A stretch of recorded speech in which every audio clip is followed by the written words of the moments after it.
Olá, boa noite, amigos. Como toda semana, às terças-feiras, às 18 horas, nós temos um novo episódio do The Dealers.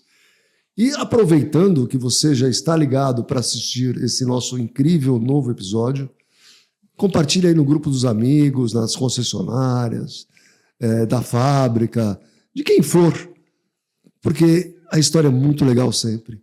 E hoje eu tenho um convidado querido, um amigo de longa data, e eu vou até ler um pouco do currículo dele, porque é extenso, vou ler só um pedacinho. Ele é do interior de São Paulo, que eu não vou ainda falar de onde é.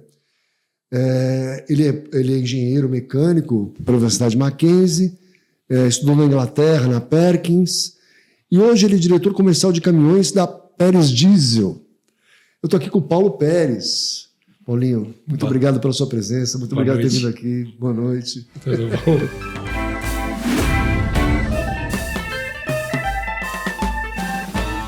Prazer é meu estar aqui com você, matar um pouco essa saudade numa história de quantos anos juntos, né? A gente estava recordando um pouco no almoço e realmente a gente tem história para dendel, né? Tem. Eu estava até falando com um amigo comum agora, com o Mauro, falei assim, peraí, pergunta umas histórias nossas também.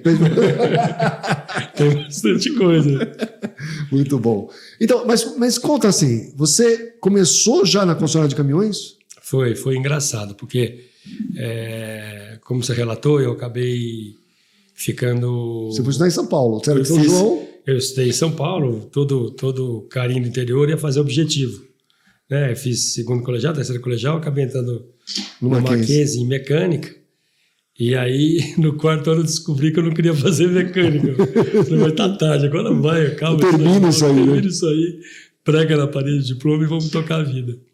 E aí eu fui para Inglaterra, eu consegui um estágio, eu fazia estágio na Massey Ferguson, e através do CEO da Massey Ferguson, ele era diretor comercial, na verdade, o André Sanches, que era um cara que eu gosto bastante até hoje, ele conseguiu um estágio em Peterborough, numa fábrica de motores Perkins, que na verdade na época era a maior fábrica de motores do mundo, produzia naquela época, isso foi em 84, em torno de 500, 600 motores dia. Era grande a fábrica deles.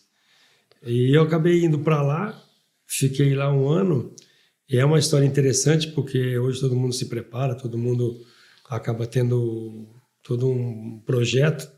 E eu lembro que eu cheguei de viagem numa sexta-feira e falei pro meu pai que eu queria descansar, que eu queria ir para a praia.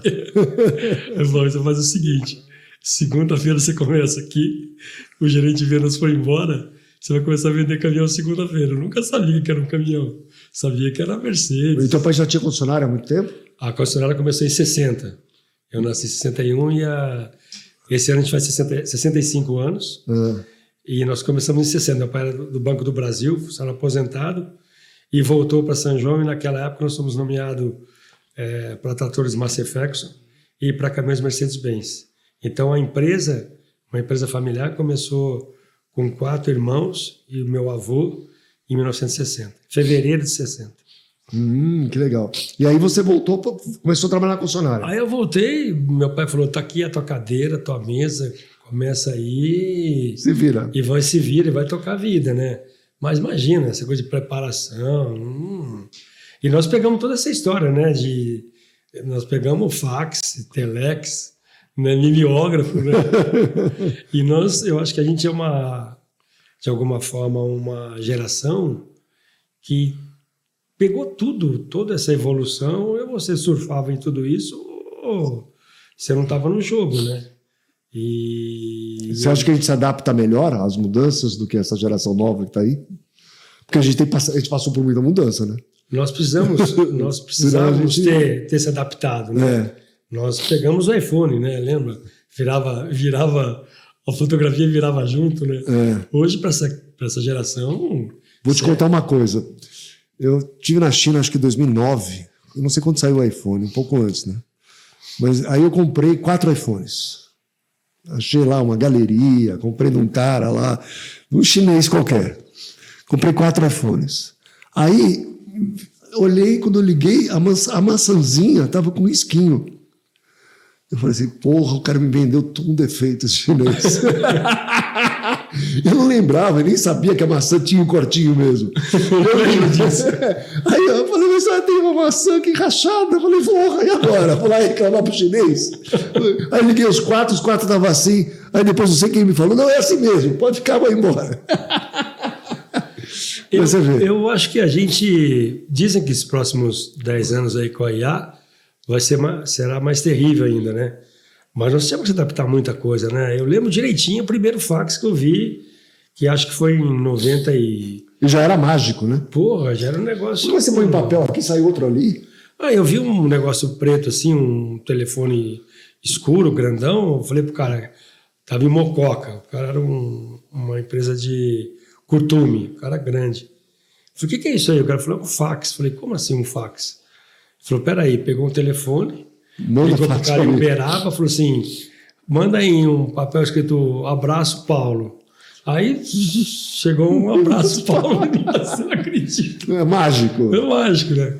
Então, nós fomos obrigados a você muito mais que eu, acredito, a surfar em tudo isso. Eu não sou tão mais velho que você. Não, você é bem... mas você tem muito mais empresas digitais que eu, né? É. Então você teve que se aprimorar. Não, eu conheci telefone celular e você também com mais de 35 anos. Então, Bom, não existia, não tinha jeito. Então, com 35 anos, eu tive que descobrir um telefone celular. que era o máximo, né? Era o máximo. E aí, computador, acho que com 29 ou 30 anos, eu fui estudar programação.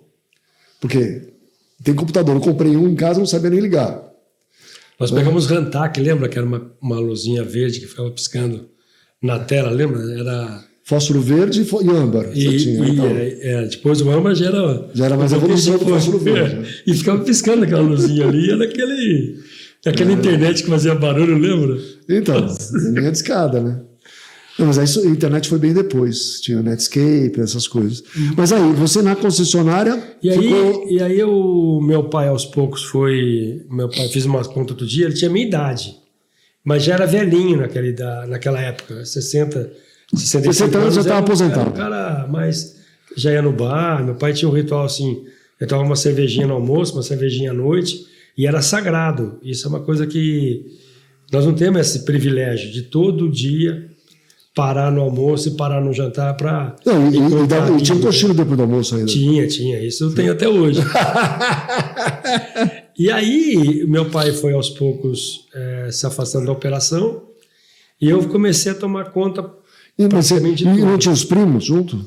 Então, eu tinha um primo que ficava na área de tratores. Tá. E aí, em 67, 77, nós fomos nomeados para motocicletas Honda. E aí entrou um outro primo meu que é arquiteto, que morava em Brasília. Ele voltou para assumir a operação de motocicletas. E o meu irmão, que também veio para o grupo, ele começou a mexer mais com fazendas. Ele entendia que... Ele sempre falava que não ia dar para todo mundo aquilo que nós tínhamos, né? Que a família ia crescer muito. E aí ele começou a entrar mais para o ramo de área agrícola, soja e tal, e acabamos, de alguma forma, tendo esses 3 projetos, né? Caminhões, tratores e motos, e uma quarta operação que era agrícola. E vocês têm até hoje? Massa a gente acabou saindo fora Massa virou Valtra, Massa virou tudo... Ágico, né? A GCO. A GCO. Isso. A gente passou uma fase difícil, nós não éramos capitalizados e você tinha uma operação gigante, trabalhava, na que baixava a poeira, não sobrava nada. Aí nós entendemos assim, vamos mudou muito? Mudou muito? Você pode estar mais capitalizado, mas você trabalha, baixa a poeira, sobrou quanto? A gente briga por 2, 3%, né?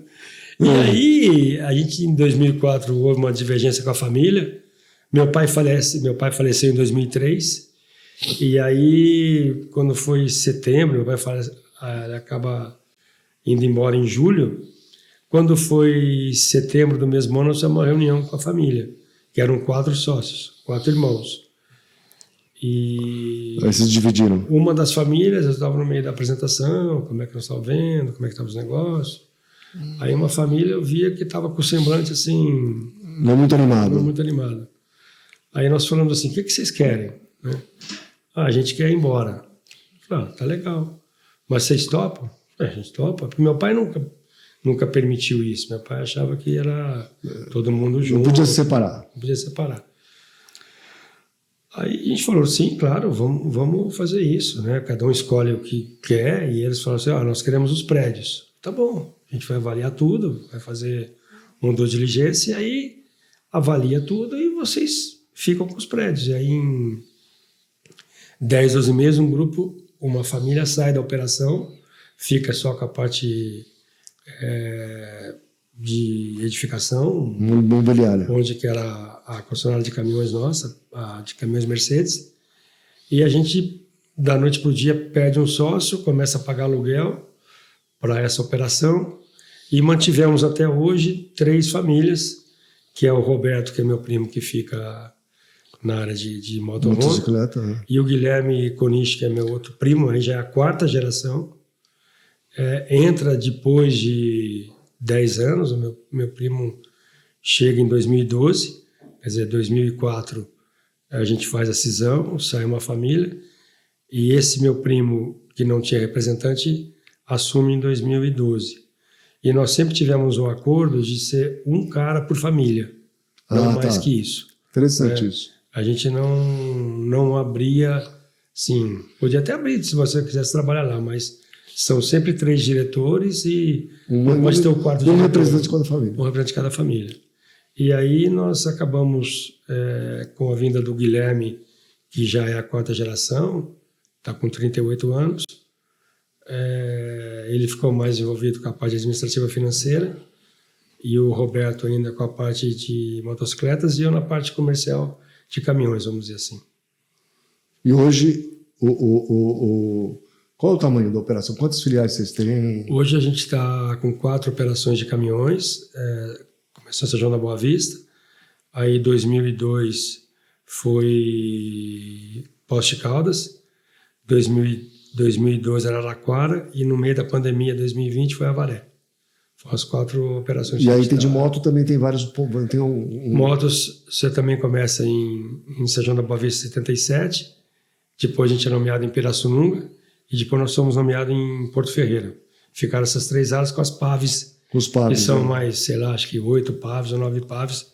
Que a gente também tem uma representatividade. E como é que você vê assim? Você nunca quiseram trabalhar com carro passageiro? Eu trabalhei uma época com Chevrolet. Lembro. Por causa da minha mulher. Isso. Né? Na época, a família da minha mulher tinha uma operação de Chevrolet. E nós pegamos, infelizmente, claro, acho que faltou um pouco de competência, principalmente da minha parte, um pouco de visão. E foi uma época, não sei se você vai lembrar, que a Chevrolet começou a tirar todo mundo que era antigo. Silmar, Itororó, todo mundo que tinha 60 anos de casa, ela começou a expurgar. E os grandes caras, a gente não imagina, você lembra do Silmar, Transando, a Mauri. Né? Mauri Missaglia. E toda essa turma começou a sair, né? E a gente não teve essa visão de falar, eu não estou no jogo. É uma coisa que eu me pergunto muito na Mercedes. Será que eu estou no jogo ainda? Será que eu faço parte? Parece que eu estou. Não, mas no ranking nacional de Mercedes, hoje você está entre os 10. Não. Não? A gente está, eu acredito que em torno entre de 20 a 23, vai. Tá. A Mercedes entrou num processo que crescemos de 80 grupos, hoje está em 34, 33 grupos. E a tendência é vir para, que a gente escuta aí, oficialmente, chegar nos 30 grupos, 29 grupos. Mas então, e concessionárias muito antigas que nem a sua, tende a se consolidar ou não? O que você acha? Algumas permanecem. O Davoli, as mais antigas. O Davoli tem quase 100 anos. Não, acho que está com 70 e tantos anos. O João tem aí quase 70 anos de o João foi nomeado antes da Mercedes vir para o Brasil. Né? Mas, assim, de antigo, você tem o Grupo Verde, que é do Deco, da Rodobens. O pessoal da Bahia não está mais. O pessoal do Sul da Savá, Eu acho que devia ser mais antigo, o DVA, Curitiba, que é o pessoal que hoje também não está mais, que é a Divesa, se uniram com o grupo da Águia Branca. Dos mais velhos, cara, de São Paulo, Denigres, né? Denigres é um dos fortes. Eu acho que, assim, dos antigos, Pirasa é um dos antigos. Eu acho que, assim, mais São Paulo, Fernanda. Eu acho que, assim, o que ficaram de dealer? 12, 13, eu não sei mensurar isso dos antigos. Não mais que isso.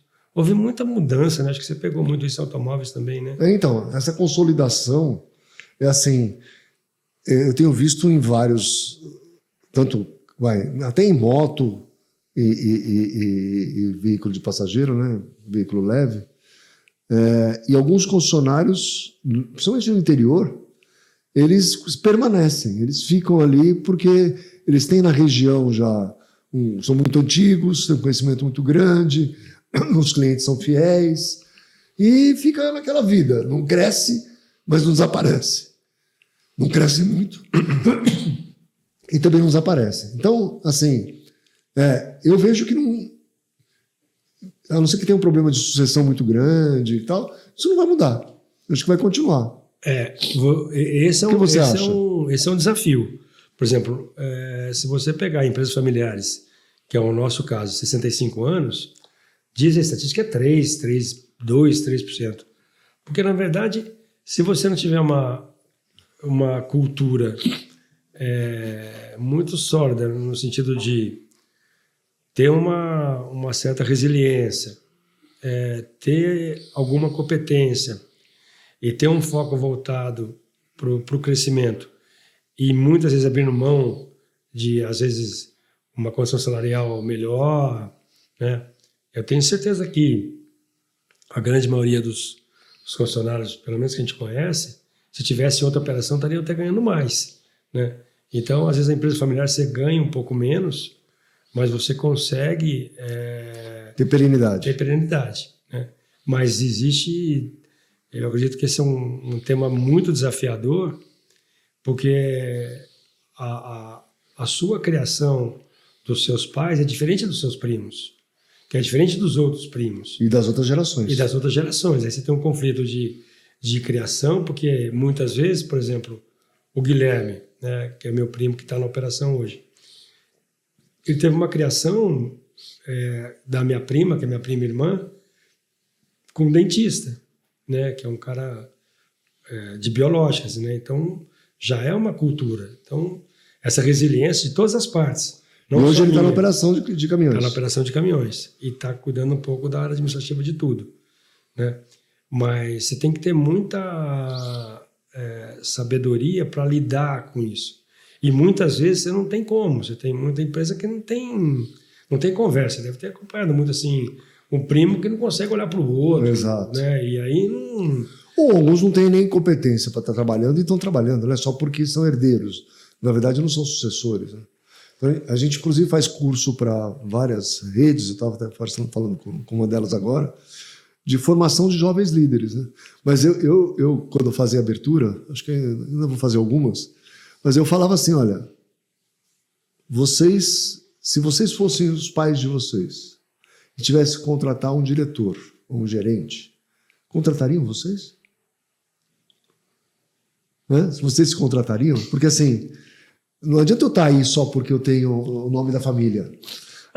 Então, qual é a meritocracia? Então, eu preciso me preparar, eu preciso me dedicar, eu preciso conhecer para ser equivalente a um bom profissional de mercado que uma outra concessionária também contrataria. Isso é bem complicado. Eu acho que a gente, sem querer, né, sem nenhuma expertise do meu pai, que eu acho que essa coisa criou de ter um por família, ajudou a dar uma filtrada. Né? Meus sobrinhos, por exemplo, o meu irmão sempre deixou claro, ó, não contem com a empresa. Vá cuidar da sua vida. Cuidar da sua vida. Né? E ninguém, na verdade, ficou muito dependente daquilo. A grande maioria foi embora. Nós éramos a minha geração são 9. É bastante. É bastante. E essa coisa de ir multiplicando, né? Então, se você começa Vocês fizeram um muita gente planejamento dentro, sucessório sem querer. familiar, sem querer, assim, pensando... Mas O que é o ideal? É o que você está dizendo, né? Muitas empresas têm esse plano de carreira, né? Começa reportando... E as gerações novas, elas são muito mais preparadas que a gente. Se você pensar bem, pega o teu filho, está estudando engenharia, ficou um ano fora, vai estudar outro lugar, ele se prepara muito mais, ele tem mais a formação acadêmica. Você tem mais informação mais hoje. Informação, né, do que tinha antigamente, né? Ele consegue controlar a concessionária pelo celular. Né? É impensável isso, né? A gente fazia no papel de pão muita coisa. Né? Eu brinco muito que o melhor jogador do mundo, né, que é o Pelé, teve um filho que é o Edinho, que jogava no gol e era ruim, né? Então você fala assim, não é porque o cara é craque. Isso acontece com muita gente. Muita né? gente. Que o filho às vezes você tem até um filho menor que o pai, mas a grande maioria não é sinal de qualidade e sucesso. Um pai bom, um filho que chega, né? Você deve ter milhões de casos, eu também tenho milhões de casos que o cara veio e não rolou. Né? O cara também não tem afinidade. E tudo bem. O Avaré, que acho que o Toninho não tem lembrando de contar isso, ele era o cara que foi a primeira concessionária do Brasil, foi a Avaré, Figueiredo. Sim. E o filho dele é médico, não queria mais saber. E os cunhados, que não tinha 2 irmãs, também assim, não estavam muito interessados e tal. Então, você tem milhões de histórias de pessoas, eu não quero saber disso, eu não gosto disso, não quero vender caminhão. E você concorda comigo que hoje também ser concessionário é muito menos atrativo do que era 20 anos atrás? Não tenha dúvida, não tenha dúvida. Continua ainda sobrando talvez os 2% na última linha, né? Depende da época, né? Mas mesmo assim, o negócio era mais glamuroso, de certa forma. Hoje parece que banalizou, como é que você vê isso? Eu estava comentando, ficou muito difícil, né? A cobrança é enorme, né? O nível de preparação da tua equipe é muito maior. O cliente ficou muito mais exigente, ele quer muito mais, ele quer ser atendido, ele quer ter um padrão de qualidade que a gente acaba... O Guilherme fala muito isso, vamos ter o básico, sabe? O bom dia, o retornar uma ligação, retornar um lead em 2 horas, básico. Né? Já fazer o básico é difícil, né? Mas está cada dia menos atrativo, porque é muita pressão, muita cobrança. Né? E um capital grande investido com risco alto, né? Total. Porque se você investe uma fortuna para ganhar 2%, o risco é alto. Né? Qualquer errinho. Isso vem também de nenhum concessionário. Você está nos 2 ramos que não gostam de usados, né? Caminhão e moto. Né? Caminhão tem um paura de usados, né? Paura, porque pega o caminhão, fica lá não sei quanto tempo, depois pede prejuízo, depois tem que dar garantia, depois que não sei o quê. Não gosta de trabalhar, né? Em moto também ninguém trabalha. Por que você acha que é assim? Porque seria uma saída para ganhar mais, né? Se você pensar o negócio de usados no Brasil, você vê lojista ganhando mais que concessionário, certo? Agora, por que o concessionário não gosta? Moto não sei te dizer, mas caminhão, por exemplo, alguns amigos nossos que entraram na operação, passa 1 ano, 2 anos, 4 Desiste. anos. Desiste que quebra a cara. O conserto de um caminhão, foi o que você disse, é muito caro. Né? Se reparar o motor hoje, às vezes você vai gastar 80, 90 mil reais. E isso num carro de passeio é difícil você fazer um motor, você arrumar um motor, né? Então a grande maioria que mexe com seminovos, no que a gente chama de comercial, tem dificuldade. O próprio cliente também, às vezes, acaba, de alguma forma, aproveitando a situação. Né? Uma coisa, o cara compra um caminhão de um lojista. Outra coisa, ele compra um caminhão do concessionário. Já aconteceu comigo, falou, meu amigo, você comprou um caminhão seminovo. Você não pode ter o mesmo tratamento de serviço e peça de 0. Seu carro não tem garantia eterna. Né? Faz um barulhinho, o cara ia lá. Deu um barulhinho, o cara ia lá. Limpa o radiador para mim. Mas, meu amigo, assim, você comprou um seminovo. Você comprar um 0 é uma coisa, mas... Então você tem também, eu acho, a característica do comprador do seminovo, às vezes, dele abusar da boa vontade do concessionário. No comercial, você acha que acontece? No de passageiro, não? Então, um veículo leve. O leve eu acho que é menos. Porque ele dá menos trabalho. Assim, também ele, sei lá, ele não... Normalmente tem uma luzinha que queima. Os caminhões, a grande maioria, eu acredito, que você vende na tua área operacional. Ele vai longe, mas ele volta ali naquela tua operação. Então ele está muito próximo de você. E ele bobeou, ele está na tua casa. Ela falou, tô com um barulhinho aqui na roda. Eu falei, não, tá bom, né? Mas a solução talvez fosse vender para revendedor. Que vai sem fazer isso dúvida, aí. sem dúvida. Mesmo assim, ninguém quer. Sem dúvida. Porque quem acaba vendendo os caminhões para os revendedores são muitas vezes os funcionários das concessionárias, que indicam para um, indicam para outro. Isso acontece, né? A gente... Não acontece com você, mas acontece com os outros. Isso comigo não acontece Não, nunca. O cara passa o ano vendendo caminhão e não consegue arrumar um caminhão usado para ele. Falta de sorte. Isso é uma coisa Mas que... se existe esse negócio, esse comércio, de certa forma, eu acho que tinha que ter um jeito de se inserir. Né?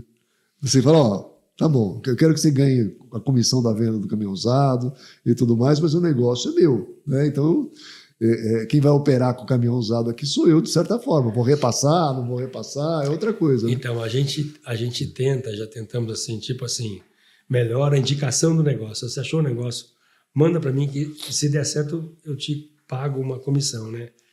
Você tenta do que jeito, mas o que eles alegam, assim, né, nos bastidores é que o cara às vezes paga muito mais numa transação do que Mas a gente sofreu isso com um veículo leve, isso é inevitável. Quando a gente começou, você imagina que tem avaliador de carro zero, avaliador de carro usado, uma concessionária de carro zero, ganhando 3 vezes mais do que ganhava como salário, certo? Alguns com salário fixo por fora, tá? Só para fornecer. Então, alguém estava levando vantagem. Então, existia um negócio por trás. O que a gente fez foi dar transparência para isso. Falei assim, meu amigo, você continua ganhando. Você quer... Acerta aqui com o teu patrão que te contratou, que botou você dentro do negócio, e você ganha uma comissão, cada carro que você repassar, alguma coisa assim. Mas este repasse que você está fazendo e tudo mais, pertence à concessionária. Porque é ela que mantém os empregos de todo mundo, ela que vai ter condições de estar aqui amanhã, etc. Então, até porque você garante para o cara um salário mensal se não fizer nada. Então, de alguma forma, ele pertence a você. Exato. Não, você ganhando ou perdendo, ele recebe. Exatamente. Ele está garantido. E foi o combinado, né? Existe um contrato de trabalho, né? Exatamente. Né? Quando eu contratei você, era para fazer isso, né? E se a gente realmente... que eu tenho... Estava comentando isso. Nós temos o maior interesse do departamento de seminovos começar a fluir, começar a andar, porque é mais uma receita. E muitas vezes você não vende um zero ou um caminhão novo porque você não tem como fazer desovar o usado dele. Desmobilizar o usado dele. Estou com um caso desse agora. Os caminhões são 2003. Você falou para mim, não, manda aí vende, que eu tenho interesse e eu não tenho o que fazer com um caminhão 2003. É quase impossível um caminhão de 22 anos, 23 anos, eu pôr para dentro de casa. Você pensou se vai dar uma garantia desse caminhão? Não tem jeito. Né? Mas a gente vende tudo. Então, essa é a ideia. Eu acho que se a gente conseguir viabilizar esse tipo de projeto, e também tem uma coisa, se a gente tiver uma agilidade, né? O cara, ele começa a usar a ferramenta, ele começa a ter sucesso em 2, 3 carrinhos por mês, ele fala, opa, gostei, entendeu? Funcionou. E aí você traz o cara do teu lado, pro jogo, junto com você, entendeu? Precisa, então, né? Eu acho que é interessante, sim. Não é que eu acho, tem que tentar, né? Não dá porque a saída, eu estava conversando com o concessionário outro dia, ele falou assim, tá, Caporal, eu já ganho bastante dinheiro no zero, estou ganhando bem e tal. Mas eu não vejo como eu passo dos 2% na última linha para 5%, para 6%. Eu falei, eu vou dizer para você, só tem um caminho. O pós-vendas é um caminho legal? Mas sua capacidade de atendimento ela é limitada, a não ser que você abra um novo turno. É possível, Mas o outro caminho é você comprar e vender carro usado. Não tenha dúvida. Porque é uma operação que está dentro do teu negócio, você já está preparado para isso, pode melhorar os processos, ter mais tecnologia, pode fazer tudo. Né? Mas ali você consegue trabalhar diferente, vai tomar um risco? Sempre. Mas a chance de você sair de 2% na última linha passou para 5%. E você também não tem grandes investimentos, você tem que ter uma mesa e uma cadeira no telefone, porque está tudo ali debaixo daquele telhado, né? Exato. Então, você agregar mais um produto você já está custando para você, né? E mais aquela conta, né? Para cada um novo são 4, 5 seminovos, né? Então, na verdade, o grande mercado não está no zero, está no. Eu falo sempre para a seminovo, montadora, né? A montadora tem um site. Eu falei, no site da montadora você coloca veículo seminovo? Não. Eu falei, mas não tem mais procura seminovo que novo? Tem. O teu cliente tem um seminovo para dar na troca? Tem. Eu falei, então. Ele não está interessado se eu tiver seminovo lá, ou se eu fizer uma avaliação do carro dele lá, ou do caminhão dele lá. A gente pode fazer avaliação online, faz avaliação, faz tudo. Porque você aumenta até o fluxo. Se você gasta por mês para trazer audiência para o teu site, quando você abre com seminovo, você aumenta 4, 5 vezes a audiência. Ah, com certeza. Então, eu imagino. É lógico, mas só que as coisas estão mudando aos poucos. E também o que nós estamos conversando, né? Você chega para um cliente e fala, vou te pagar 30% da FIP como referência, o cara quase te mata. Agora, você fala, o mercado está pagando isso, não sei o que eu estou dizendo para você. E, na verdade, é o mercado, né? Porque você não põe preço. Não, exato. Olha, nós pegamos o teu produto e o mercado está aqui, ó. Exato. Você não tem muito para onde ir, porque você está falando aqui com 100 lojistas. Né? Então, não vamos inventar a roda. Né? Ou você faz isso ou não tem o que fazer. Né? Então, fica mais fácil, inclusive, essa transparência com o teu cliente. Muito bom. Está tendo uma invasão chinesa de veículos leves no Brasil, híbridos, elétricos, etc. Nunca se abriram tantas concessionárias, né? Tantas marcas novas no Brasil e tal. E caminhão chinês? Então, os que tiveram foram embora, né? O Por quê? Truque. Mas caminhão não faria sentido? Essas fábricas todas fazem caminhão, pô. Então, eu no IAA desse ano, de 24... Você foi? Foi. E tinha muito caminhão? Tinha uns, sei lá, 6, 8 chineses lá. Caminhões bonitos, sim, igualzinho, muito, muito bons. Eu não sei te explicar porque que esses caras... Então, por enquanto tá bom, né? Porque se eles vierem... Então, a pizza agora, é do mesmo tamanho, né? Até agora é aquela coisa, né? No 20º andar, tá no 10, falei, e aí? Até agora... Eu não sei dizer por que não deu certo as operações deles, né? Veio para cá Foton, né? Que ainda está meio que... ainda não consegue... Mas está no... Sei lá, está na UTI, onde é que está? Quem mais aí? Jaque? A Sinotruck, Jaque. Sinotruck, Sinotruck, Jaque. E... Eu não lembro de mais alguma. Então, e o que acontece? O que você acha? Você vê, as próprias europeias, né? Uma Renault não quis aqui, mas também acho que é da Volvo, né? A Volkswagen que virou MAN e representa a Volkswagen aqui, né? E nem as outras grandes da Europa estão vindo para cá, né? O mercado também, sei lá, você fala do mercado de 2 milhões e meio de automóveis, né? Contra 100 mil, 110 mil de caminhões é pequeno, né? Então... mas comparado com os outros países, talvez não deva ser tão pequeno assim, né? Você pega, vamos falar, para o cara entrar aí, que nem está a vida toda Iveco, 5%, 6%. Isso. A própria DAF, 5%, 6%, 7%. Então, você pegar um mercado de 100 mil, 7 mil carros, será que paga a conta? Né?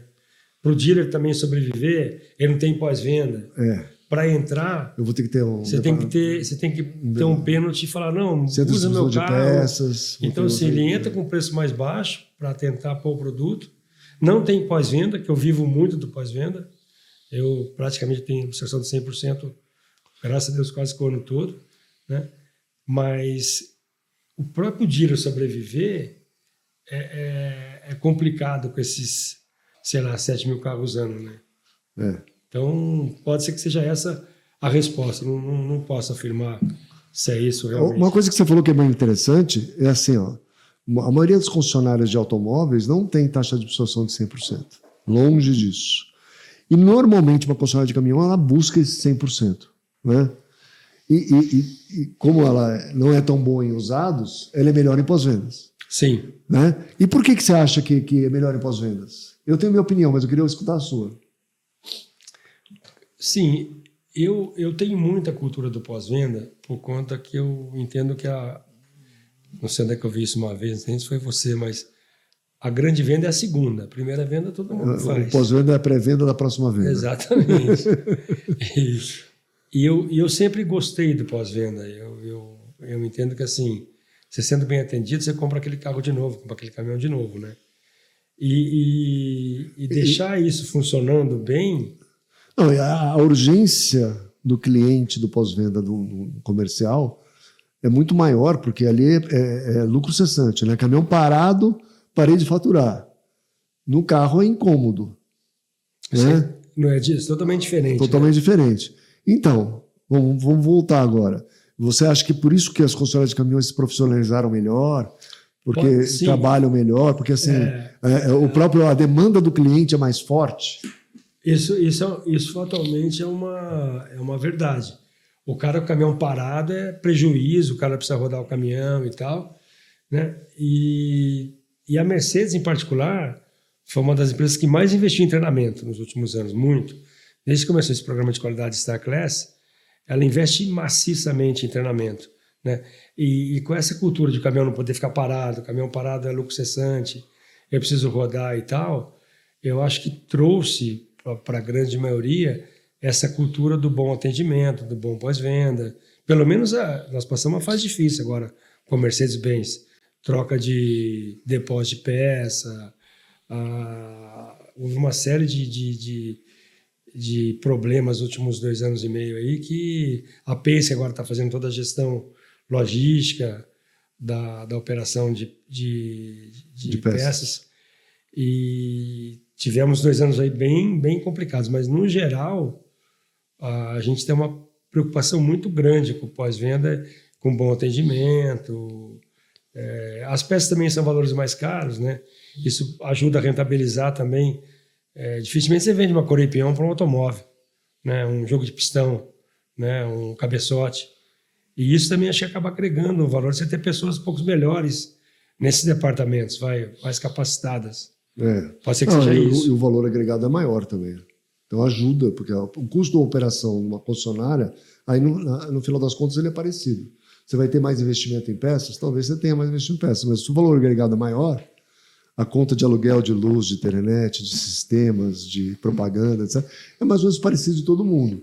Aí você consegue ter um retorno maior. Você vê, a gente na mesma casa, a operação de pós-venda de moto é muito fraca, porque a Honda não paga um valor de garantia muito alto, a moto quebra pouco, né? Dá pouco trabalho. O cara faz em casa muita coisa. O cara faz em casa, tem um montão de lojinha que faz a mesma coisa. Então, você pegar a nossa operação de moto, o pós-venda nosso é muito a desejar, no sentido de... E a taxa de absorção quanto é, você sabe? Não vou saber. Mas é baixa. É baixa. 50% e olhe lá, né? Vou te falar. Acho que não chega a 50. Não chega a 50. Mas eu não tenho esse dado. Nunca... Tanto é que nem a medida, assim, não fica muita... Nós temos essa preocupação com caminhões. Muito, né? Você vê que no mesmo negócio, concessionária, né, a diferença é gritante entre veículo pesado, veículo leve e motocicleta, né? O tipo de operação é muito diferente. Totalmente diferente. O cliente é muito diferente, a operação é muito diferente. Aí eu vou discordar um pedaço. Cliente comercial e passageiro eu acho muito diferente. Apesar que hoje com o Uber você tem bastante cliente, apesar que o Uber aluga mais do que compra, né? Mas mesmo assim, eu tenho bastante contato com o Uber hoje em dia, né? Com motorista de aplicativo, na verdade. Ele demanda tanto quanto um cliente, ele é um cliente comercial, o carro é ativo, né? Quase tanto quanto um caminhão, assim, porque se parou, ele roda 24 horas por dia. Parou, ferrou. Né? Então tem uma briga grande ali e tal. O valor das peças é menor, talvez o serviço seja mais rápido, mais fácil, mas a cobrança do cliente é muito parecida. Porque você não tinha esse volume de Uber que tinha antigamente. Você pega assim, você tinha o táxi, tudo bem, mas você tem táxi mais aplicativo. Né? Você continua com o táxi, existe. Nessa linha, concordo. E aí moto é outra coisa à parte. Aí eu concordo com você que moto é outra coisa. Porque moto, apesar que você tem os mototaxistas também, né? Mas moto o cara conserta em qualquer esquina, né? Muitas vezes ele dá o jeito dele, ele vai... E a sensação é que quebra menos também, né? Não dá muito problema a moto. Difícil você falar que estourou um motor de... Acho que eu nem sei quando estoura um motor de uma moto. Muito raro, né? É raro, mas acontece, né? Mas é assim, sei lá... mas o uso intenso, eu acho que no caminhão é muito maior, depois vem para o carro, depois para a moto. É que você tem praticamente 100%, 90%, salvo o cara que é um distribuidor, que o cara ele mexe com lâmpada, com elétrico, e ele tem uma frota própria para fazer essa entrega. Então ele sempre consegue suprir, às vezes, um caminhão Mas na grande maioria, o cara usa o caminhão todo dia e precisa do caminhão. Sim. Né? E o caminhão parado vira um transtorno, né? Então, nesse sentido que eu quis dizer que é um pouco mais... A cobrança é muito maior, a gente nasceu com essa preocupação. Mas É claro que o aplicativo hoje trouxe ficou parecido, o mesmo caso, bem parecido. Eu não posso parar, que eu não almoço. Eu não janto, né? E aí... a gente sente isso aqui, né? Você tem uma locadora com metade de clientes que são aplicativos. Quando o carro para, é um Deus que nos acuda. O cara fica louco, né? Tem que arrumar outro para ir na hora, né? Para ir trabalhar. A gente foi em algumas concessionárias de caminhão, não sei se você está lembrado, que tinha um truck center para ele. Então ele tinha lá banheiro, apartamento para descansar enquanto fazia manutenção, um carro para ele usar na cidade. Não sei se a gente fez isso na Alemanha. Nós vimos na Alemanha, né? Na Alemanha, não foi? Então, no Brasil não pegou muito isso, né? Não tem isso. Não. Você tem assim... Tem truck center no Brasil? Tem alguns, mas acho que a Rodobens tem alguma coisa, né? Em alguns centros que são, sei lá, o agro, às vezes você tem, mas são bem menos. No sul tem alguns, que eu acho que tem dormitório, porque o caminhão também, todo mundo também, a grande maioria dos cavalos hoje, os caminhões maiores têm uma cama, tem um lugar para o cara dormir ali, né?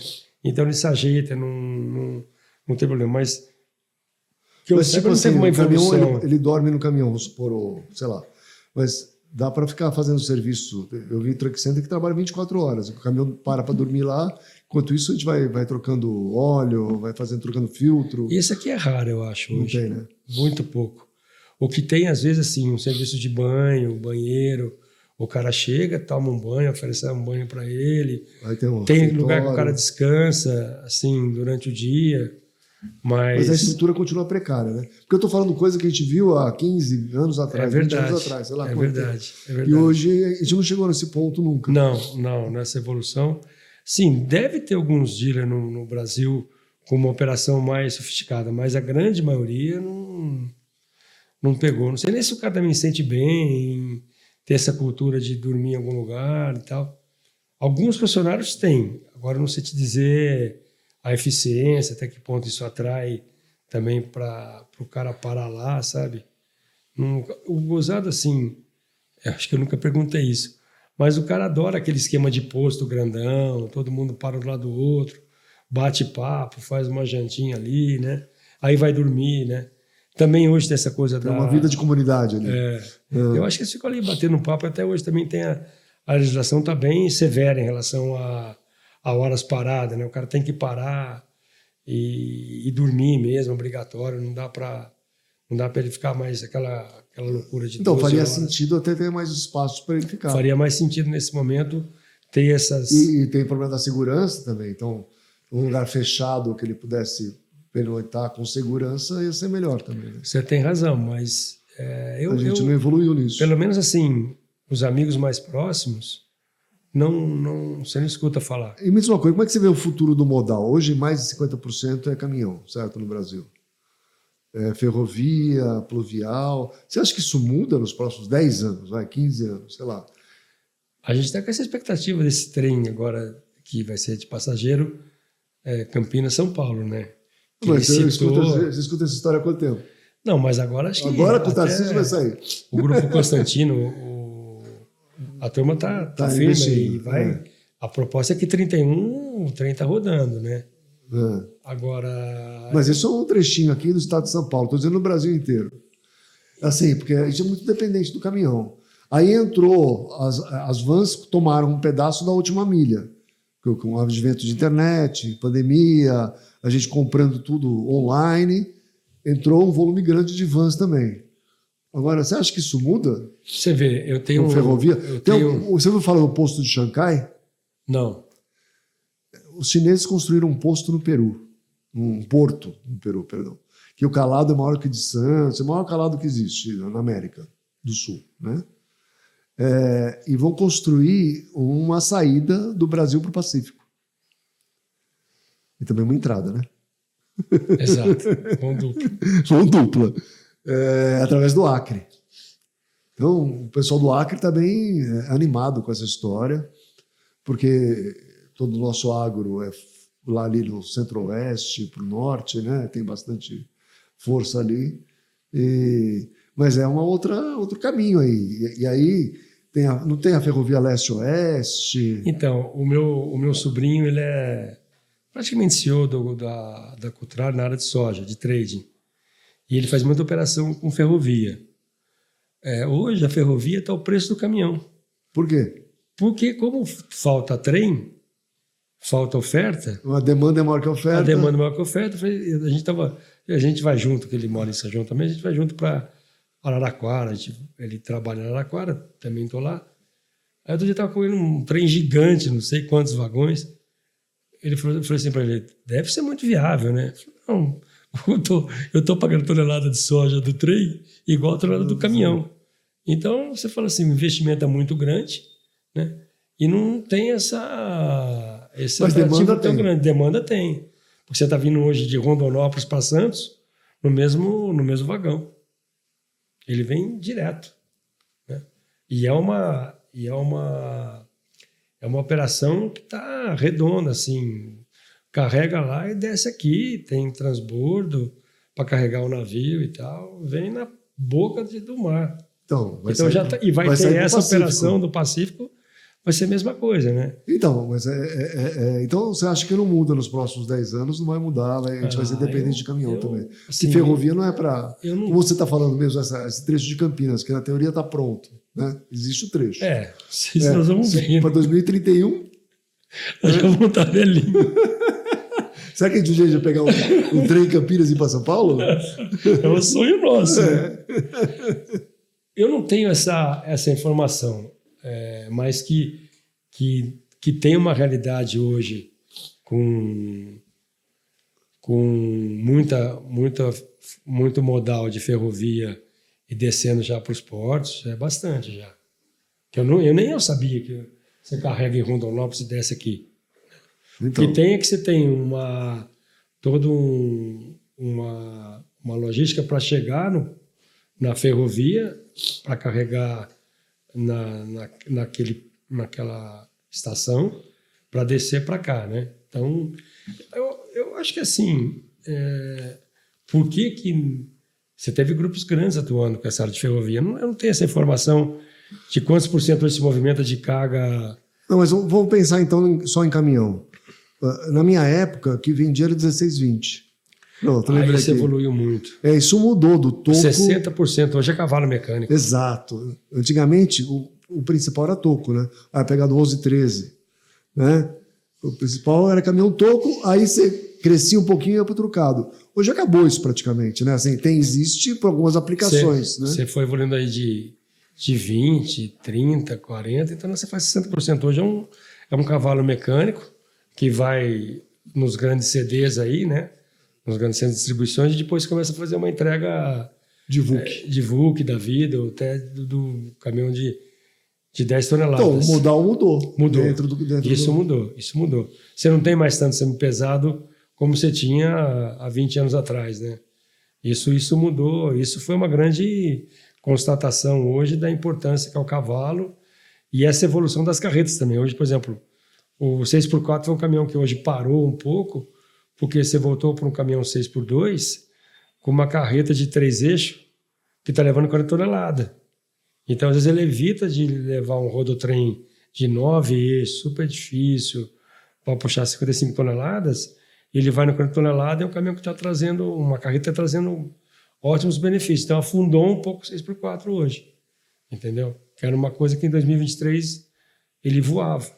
Então, tem essas mudanças dos implementos também que acabam se descobrindo operações novas que transportam quase igual com menos... E como é que faz assim, a adaptação da montadora e da rede? É rápida para isso? Porque você vai ter no estoque aqueles caminhões que você achou que estava vendendo, a fábrica continua fabricando, continua te mandando. Quando muda, como é que faz? Demora um pouquinho para pisar no freio, né? Então... Você tem... pelo menos a gente percebe assim, o volume do cavalo 6x2 hoje é bem maior. Isso. Né? Ele está respondendo com... Eu não sei que percentual desse 60, que é o 6x2. Né? Mas você teve uma parada do seminovo, você pegar o teu Alto Avaliado aí, o 6x4 praticamente ele veio para, sei lá, 10%, 15% de comercialização, virou 6x4 hoje, ninguém mais quer. Virou 6x2. 6x2 de novo. Era o 6x2, foi para o 6x4, voltou para o 6x2. E por conta do tipo de implemento que você transportava, né? E um pouco de legislação também. Qual é o implemento hoje que mais sai? Então, eu acho que esse eixo espaçado puxando 40 toneladas, ele é o carro que está em voga hoje. Está todo mundo usando muito esse cavalo. Depende, claro, você tem um montão de operação que ainda vai no rodotrem, né? Principalmente grãos, essa turma do agro ainda usa bastante o rodotrem, né? Mas não era como estava há 2 anos atrás, velho. 23 era muito mais o senhor da história, o 9 eixo do que agora. E você vende implemento? Não. Não vende a gente implemento? não vende implemento. Por que não vende? Mas tem concessionário que vende? Alguns sim. Ele tem que pegar uma representação para vender implemento? Sim. Algumas fabricantes de implementos nomearam alguns caras de Mercedes no Brasil. Estrategicamente, as capitais, alguns lugares que era interessante para ela nomeou. Belo Horizonte, eu sei que tem uma... Mas eu chego lá, eu compro um cavalo mecânico e eu preciso comprar um implemento. Como é que você faz? Ou você orienta, ou ele já tem a cultura, dificilmente, todo mundo ou ele já tem o implemento. Ele já sabe mais ou menos o que ele gosta. Ele troca o cavalo e mantém o implemento velho? Muitas vezes não. Tem de tudo. Eu não sei te dizer assim, a grande maioria compra um conjunto novo. Compra o conjunto completo. Compra um conjunto novo porque... depende muito do estado. Mas quando você vai fazer o desmobilização, você faz do cavalo e do implemento? Normalmente a gente só fica com o cavalo. E o frotista faz o que com o implemento? Eu não sei o que ele faz com o implemento. Se ele vende à parte, se ele reforma e usa de novo. Não sei te explicar. Nunca tive essa curiosidade, porque a gente só pega o cavalo, né? Então, não sei te dizer que a maioria do frotista faz. Se vale a pena reformar de novo. Eu não sei te dizer como é que é isso. Muito bom, muito bom. Só para a gente concluir aqui, eu conheci a rede Mercedes através da Sobens, certo? Então, comecei a conviver com vocês e tudo mais. A vida associativa é igual também que estava antes, ou você vê o papel da associação hoje? Tanto em geral, né? Cada marca tem uma associação. Como é que você vê isso? Porque eu peguei também uma fase dos funcionários moverem uma ação contra a Mercedes, por exemplo. Né? Sempre existiu um conflito, depois uma amizade, picos e vales nessa relação. Como é que você vê a relação hoje, rede, através da associação? A primeira constatação é que você diminuiu muito os números de players, né? Na nossa época lá era 120, 100 e tantos caras, vamos para 30. Então ficou muito mais fácil de trabalhar. O peso ainda é enorme, né? A montadora tem o papel de querer sempre, né, entre aspas, ver o lado dela, e a gente, como uma associação, ver o nosso lado e defender o lado da gente. Né?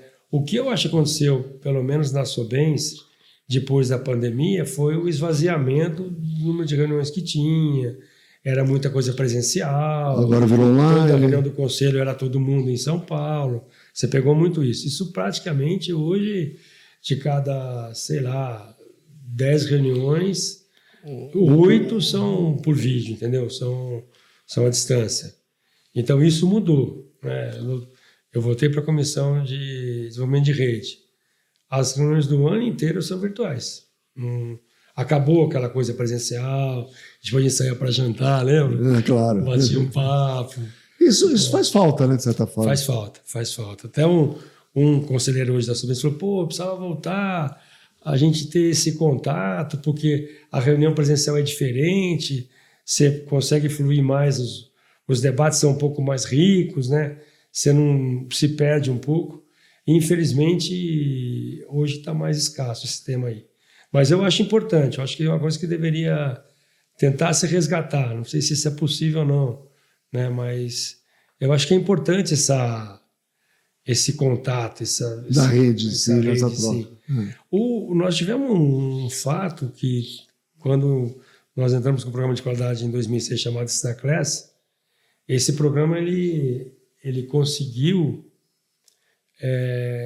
trazer todo mundo, a amizade ficou muito grande, porque eram os grupos ouro, prata e bronze. E esses grupos ouros viajavam para algum lugar do mundo, como parte da premiação. E essas viagens nos fez com que a rede ficasse muito mais unida. A gente passava uma semana batendo papo, eu sei bem, né? risada, eu convivi uma época com isso. Quando vocês me convidavam para viajar, aí eu convivia com vocês e a gente ficava bem mais próximo. Essa época foi de muita união, né? Até acho que 2015 foi uma época muito, muito bacana e resgatou essa união, que depois continuava com as reuniões. Ainda tem as convenções de final de ano, né? Ainda existe esses encontros em algum hotel. Agora em São Paulo, 2023, dos 50 anos foi na Alemanha de novo. Nós tínhamos em 2013 e fomos em 2023. Mas a reunião de final de ano é sagrada. Todo mundo vai, se encontra. Mas é muito menos pessoas também, né? Não é mais aquele bandalhão de gente, assim, né? Muito legal. Eu não falei uma coisa, você teve uma experiência com veículo elétrico agora há pouco. Caminhão elétrico. Então, tá vindo a Sprinter elétrica, né? A Sprinter elétrica. Alguns foram nomeados nas principais capitais do Brasil, né? Não todos, eu não sei quantos foram nomeados, nós somos aí 150 pontos, não sei te dizer quantos foram nomeados elétricos, né? Mas isso para van. Para vans. Para caminhão, eu acho que você deve ter mais conhecimento que eu, né? Existem alguns desafios, né? De abastecimento, né? O ônibus elétrico é uma realidade, né? Que tem aquele projeto de São Paulo virar todo elétrico até acho que 2030, né? Não sei. Tem o negócio de hidrogênio também. Mas ônibus elétrico, eu andava de bonde, né? E andei de trólebus. Lembra do trólebus? Sim, nós andamos. Não era elétrico? Não era elétrico? O trólebus? Da Augusta era elétrico, né? Não tinha os coisinhos lá, As coisinhas em cima, né? Já era elétrico, né? Já era elétrico. Era com fio. Hoje mudou para sem fio. Tem alguns desafios, né? Porque a operação de carregar esses ônibus, né? Eles chegam todos à noite. Você tem um carro elétrico. Você imagina carregar uma frota. 100 ônibus à noite, carregar tudo isso. E a demanda de energia para isso. E o custo dos carregadores, né? Quanto tempo é cada um? Porque como deve consumir muita bateria, não deve carregar em 3 horas, né? Eu sei que assim, é uma realidade. A Mercedes está com o ônibus elétrico, já está rodando em São Paulo, mas eu não sei te dizer os detalhes, mas o ônibus é uma realidade. Caminhão acho que está longe ainda.